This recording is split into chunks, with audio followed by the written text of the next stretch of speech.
बिस्मिल्लाहिर्रहमानिर्रहीम। अस्सलाम वालेकुम। नहमदुहु व नसल्ली अला रसूलिल करीम, अम्मा बाद। माहवारी के पेट्स जन्नात को क्यों पसंद हैं? वो ख़वातीन जो अयाम के खून वाला कपड़ा या माहवारी के पेट्स को कूड़े क्रिकेट के ढेर पर फेंक देती हैं, उनके साथ क्या होता है? अयाम या माहवारी के दिनों में ख़वातीन की छाती में दर्द क्यों होता है? अयाम या माहवारी के दिनों में ख़वातीन को डरावने ख्वाब क्यों आते हैं? अयाम या माहवारी के दिनों में ख़वातीन को सोते हुए जिस्म भारी क्यों हो जाता है? अयाम या माहवारी के दिनों में ख़वातीन की अकड़ी और पिछली शर्मगाह में जलन क्यों होती है? वो ख़वातीन जो सर के टूटे हुए बालों को दीवारों की दर्जों में ठूंस देती हैं, उनके साथ क्या होता है? वजह जानकर आप हैरान रह जाएंगे। मोहतरम नाज़रीन, कुतुब अहादीस से साबित होता है कि हज़रत मोहम्मद सल्लल्लाहु अलैहि वसल्लम पर जादू किया गया था। आपके रेशम मुबारक के बालों के ऊपर हुआ था, मोए मुबारक के ऊपर जादू हुआ था।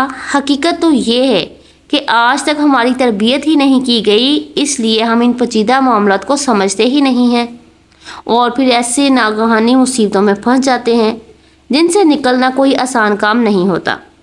हमें इस मुश्किल में फंसने का सबब ही मालूम नहीं होता। जब सबब मालूम नहीं तो फिर इलाज करना भी मुश्किल हो जाता है।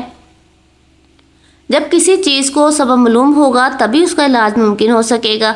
मोहतरम नाज़रीन, शरीयत मुहम्मदिया की एक मिसाली खसूसियत ये है कि मुसलमान जब मर जाता है तो उसके जिस्म के लिए हुक्म है कि उसे दफनाया जाए, इसलिए कि मुसलमान के बदन को जलाया नहीं जा सकता, पानी में बहाया नहीं जा सकता, हवा में उड़ाया भी नहीं जा सकता। मुसलमानों की जिस्म को हमने दफनाना है। मुसलमानों के जिस्म के साथ कोई भी चीज़ है जिसकी निस्बत उसके साथ है, चाहे वो बाल हैं, चाहे वो नाखून हैं, चाहे किसी हादसे में कोई टांग बाजू कट गई या कोई ऑपरेशन हुआ या उसका कोई मवाद किसी सर्जन या डॉक्टर ने निकाल कर दे दिया, या शुगर के मरीज़ की टांग काटी, या जिस्म का कोई भी हिस्सा जो काट कर दिया जाए, उसको हम जलाए नहीं सकते। ना उड़ाएंगे और ना फेंकेंगे और ना पानी में बहाएंगे। उस हिस्से को भी मिट्टी में दबाएंगे या दफनाएंगे। बालों और नाखूनों की निस्बत इंसान के साथ है और हम सब मुसलमान हैं, तो इसलिए हुक्म किया गया है कि इनको दबाया जाए। जैसे कोई भी कच्ची जगह हो, हम उन बालों को वहाँ दबा दें। अगर आपके पास दबाने वाली जगह नहीं है, या जिस तरह आज हमारी तर्ज़ माशरत है और हमारे मकान और फ्लैट्स पक्के होते हैं, फर्श पक्के होते हैं, तो ऐसी कोई जगह नहीं होती जहां हम गड्ढा खोदकर अपने टूटे हुए बालों और कटे हुए नाखून दबा सकें, या हमारे पास कच्ची जगह नहीं होती, तो ऐसी सूरत में आप अपने बाल और नाखून डस्टबिन में डाल के डिस्पोज कर देते हैं या ज़ाया कर देते हैं। अगर आप देहातों में जाएं तो घरों की दीवारें प्लस्तर नहीं हुई होती या उनकी चिनाई नहीं होती, उन दीवारों में दर्जी होती हैं या मिट्टी की चिनाई होती है। अमूमन औरतें अपने बालों को इकट्ठा करके उन दीवारों की दर्जों में रख देती हैं। बस जिस औरत ने ये काम किया वो तैयार हो जाए कि अब उसकी जन्नत जान छोड़ने वाले नहीं हैं। ये औरतें अपनी तरफ से अपने बालों का एहतराम कर रही हैं। हकीकत में वो उन शयातीन को जो जादू करते हैं उनको दावत दे रही है। वो शयातीन जिन्नात जो घर में हैं, उनकी जब नज़र पड़ जाती है कि ये औरत के बाल हैं और फलां औरत के हैं, और अगर बिलफर्ज वो औरत जवान है तो वो उस पर आशिक हो जाएंगे, वही बाल पकड़ेंगे और उन बालों पर जादू करेंगे।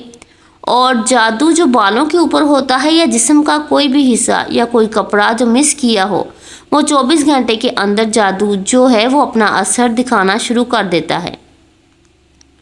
अमूमन औरतें देहातों में बाल दर्जों में रखती हैं। अगर ये बाल किसी इंसानी दुश्मन के हाथे चढ़ जाएं तो आप सारी ज़िंदगी जादू के असर से नहीं निकल सकते, और जो शयातीन जिन्नात हैं उनके हाथों तो लाजमी आप चढ़ जाओगे। जिस घर में औरतों के बाल दीवारों में रखे हुए हैं तो उस घर से कभी जादू ख़त्म नहीं हो सकता, उस घर से शयातीन ख़त्म नहीं हो सकते। या तो उनको दबाएं या फिर कूड़े के ढेर में डाल दें और ख़त्म कर दें। इसी तरह नाखून है। अगर अल्लाह न करे आपने नाखून रख लिए हैं और अगर वो नाखून हथे चढ़ गए کسی انسانی دشمن کے یا کسی شیاطین جن کے، تو آپ کے اوپر وہ جادو ہوگا جو 24 گھنٹے کے اندر آپ کے اندر سرایت کر جائے گا اور آپ عبرت کی مثال بن جائیں گے۔ اس لیے یا تو شریعت مطہرہ کا مظاہرہ سمجھتے ہوئے اپنے بال، اپنے ناخن اور اسی طرح ایام کے کپڑے یا پیڈز ہیں ان کا کیا کریں، آپ دبائیں۔ اگر آپ دبا نہیں سکتے تو پھر آپ اسے کوڑے کے ڈھیر میں پھینک سکتے ہیں۔ یہاں ایک مسئلہ ایام کے حوالے سے ہے کہ اگر آپ نے ایام والا کپڑا یعنی خون والا کپڑا پھینکا، اس کے اندر کیا ہوتی ہے، بدبو ہوتی ہے۔ اگر عام انسان ہے کہ کہیں کٹ لگ جاتا ہے، جو ہی خون باہر نکلے گا یہ حرام ہو جاتا ہے، یہ ناپاک ہو جاتا ہے۔ اسی طرح جو ایام کا خون ہے وہ بھی حرام ہوتا ہے۔ یہ جو خون حرام اور بدبودار ہے یہ شیاطین کی خوراک ہے۔ خون چاہے جسم کے کسی بھی حصے کا ہو یا ایام کا خون ہو، جب بدن کے کسی بھی راستے سے خون باہر آ گیا تو وہ حرام ہو جائے گا، ناپاک ہو جائے گا۔ یہ جو حرام خون ہے، جو اس کی حمق یا بدبو ہے، وہ شیاطین کی خوراک ہے۔ جب شیاطین اس ایام والے پیڈ سے خون کی بدبو سونگھیں گے، اگر انہیں یہ بدبو یا خون پسند آ گیا تو پھر جس کا وہ خون ہے وہ نہیں بچ سکتا۔ ہر گھر کے اندر اگر 5 خواتین رہتی ہیں تو 5 خواتین میں سے ایک خاتون کے ساتھ شیاطین زنا کرتے ہیں۔ عموماً اکثر خواتین آپ کو بتائیں گی کہ میری چھاتی پر دباؤ پڑتا ہے، میں جگڑ جاتی ہوں، یا خواب کے اندر میرے ساتھ شیاطین وہ کرتے ہیں جو نہیں کرنا چاہیے، یعنی ہم بستری کرتے ہیں۔ پھر کچھ خواتین یہ بتائیں گی کہ وہ شیاطین سارا دن میرے ساتھ رہتے ہیں، میری ٹانگوں کے ساتھ، میرے بازوؤں کے ساتھ، میرے پیٹ کے ساتھ چپکے رہتے ہیں اور میرے ساتھ بدکاری کرتے ہیں۔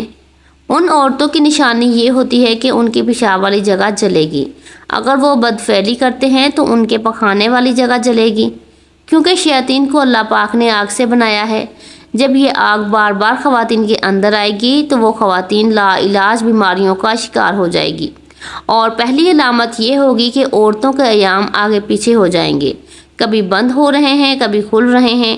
جب یہ ایام آپ کے خراب ہو گئے تو اس کے بعد علامات آئیں گی کہ عورتیں موٹی ہوں گی، اولاد پیدا کرنے کے قابل نہیں رہیں گی، اس کے بدن کے اوپر پورے بال آ جائیں گے، موٹاپا آ جائے گا۔ جب موٹاپا آ جائے گا تو پھر جو ان کے اندر جو جنسی شہوت ہے یا سیکس کرنے کی جو خواہش ہے، یا ان کے اوپر جو اپنے خاوند کی شہوت پوری کرنے کی ذمہ داری ہے، وہ ختم ہو جائے گی، کیونکہ وہ کام جب جنات کر دیں گے تو پھر عورت کو وہ خواہش تو نہیں رہے گی۔ یہ باتیں ساری کی ساری حدیث سے بھی ثابت ہیں۔ حضرت محمد صلی اللہ علیہ وآلہ وسلم کی بارگاہ میں ایک صحابی رسول آئے اور آ کر کہنے لگے، یا رسول اللہ صلی اللہ علیہ وآلہ وسلم، جب میں اپنی بیوی سے فارغ ہوتا ہوں تو میں اس کی شرمگاہ سے آگ نکلتے ہوئے دیکھتا ہوں۔ اکثر خواتین کا کہنا ہے کہ جو علامات ہیں ہم کسی کو بتا بھی نہیں سکتے کہ ہم کسی کو کیا بتائیں۔ اب عام طور پر خواتین پیڈز استعمال کرتی ہیں، دبانے کا سسٹم تو رہا ہی نہیں، تو خواتین کو چاہیے کہ جب وہ اپنے پیڈز کوڑے میں پھینکنے سے پہلے اس پر پانی ڈال دیں، جس سے اس گندے خون کی تاثیر ختم ہو جائے گی۔ اگر ان پیڈز کو شیاطین سونگھتے بھی ہیں تو وہ آپ تک نہیں پہنچ سکیں گے۔ پانی ڈالنے سے کیا ہوگا کہ جو خون کی رنگت ہے وہ ختم ہو جائے گی یا کم ہو جائے گی۔ اگر خواتین ٹوٹے ہوئے بال، ناخن اور پیڈز کے حوالے سے احتیاط کر لیں تو قیامت تک ان خواتین پر جادو نہیں ہوگا۔ جزاک اللہ۔ محترم ناظرین، ویڈیو پسند آئے تو کامنٹ سیکشن میں ضرور بتائیے گا، ویڈیو کو لائک اور شیئر ضرور کیجیے گا، اور جو میرے چینل پر نئے ہیں وہ میرے چینل